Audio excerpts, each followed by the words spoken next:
يا الله، بسم الله الرحمن الرحيم. اللهم صل على محمد وعلى محمد. السلام عليكم متابعينا الكرام، يا رب تكونوا صحة وسلامة وخير.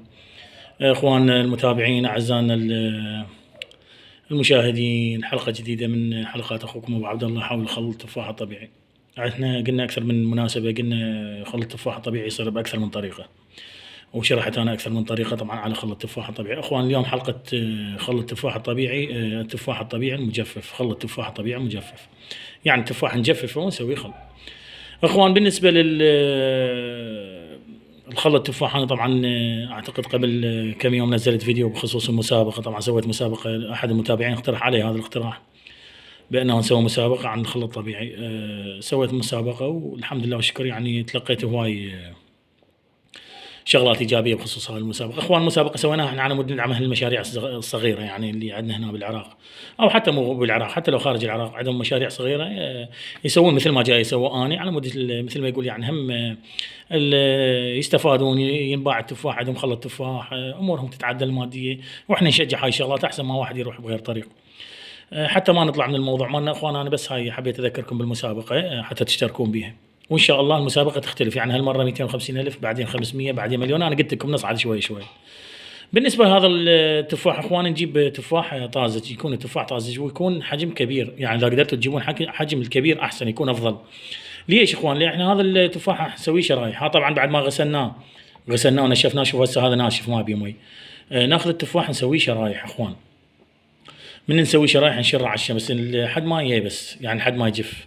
كم يوم؟ يوم، يومين، ثلاثة، اسبوع، 10 يجف عندكم التفاح، تلزموه تلموه وتحتفظون به. يا يوم تردون تسووا خل طلعوا. اخوان شلون نسوي خل؟ نجيب شلون اذا تتذكرون قبل فتره انا سويت خل تمر، قلت لكم نص مي ونص تمر.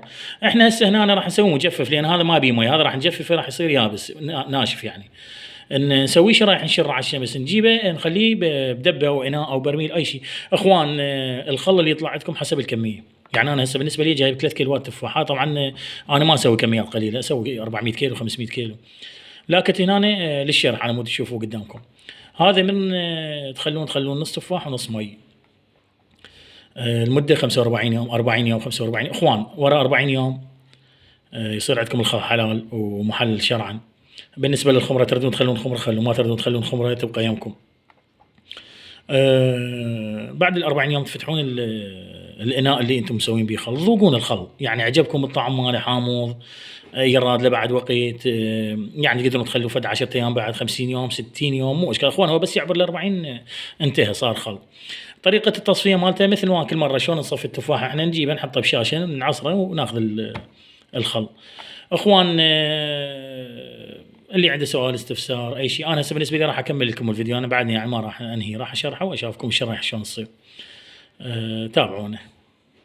اخوان رجعنا وياكم بعد ما شرحنا هذا التفاح اللي جاي تشوفوه قدامكم. اخوان شوفوا نسوي دوائر، نسوي دوائر، ودوائر شويه نعطيها سمك، يعني مو هواي، على مود شويه مثل ما يقول يعني من نسويها خلطه طمونه، يعني تعطينا مونه. اخوان بالحماله مو اشكال، خلوا الحماله لا تاخذونه، ما عليه شيء. انا هسه هذا سويت لكم اياه يعني فيديو توضيح حتى تعرفون شلون تستخدموه. تقدرون تسووا بخيوط، يعني شيء تخلون هيك مثلا نسوي حلقات بخيوط والشروط تعلقوه بمكان، لازم المكان يكون يعني بيه تهويه. يعني مثلا اذا تردون تعلقوه بالمطبخ، تعلقوه بالغرفه، اذا عندكم غرفه فوق السطح متروكه، يعني اكو جماعه يقول لك انا ما اريد اخليه برا عن التراب، عن الوساخه او فد شيء. اخوان تشروا عادي جوا بالبيت، تشروا عادي، بس قلت لكم لازم مكان بيه تهويه، يعني يصير بيه تهويه، يعني لازم يتهوى المكان. بالنسبه للفتره قلت لكم لحد ما ينشف تماما، يعني تلزم هذا التفاح ما تكسره، هي تنكسر بيدك، هذا يصير عندنا ناشف الخل شو اسمه التفاح. فشو نسوي وراها؟ قلت لكم نخلي نص مي ونص تفاح. الخمره اللي تردوها انتم اخوان، شنو الخمره اللي تردوها؟ اعذروني شويه التصوير مو هالقد، لان ما جات صوره واضحه. الخمره اللي انتم تخلوها، انا سبق وين قلت لكم عددت لكم هواي انواع الخمره. ما تردون تخلون خمره لا تخلون خمره. طبعا هذا الخل اللي عندي انا سبق وين شرحت لكم عليه، هذا خل التفاح اللي عندي، خل التفاح الابيض العراقي، مو هذا الاحمر هسه هذا اللي جاينا مستورد.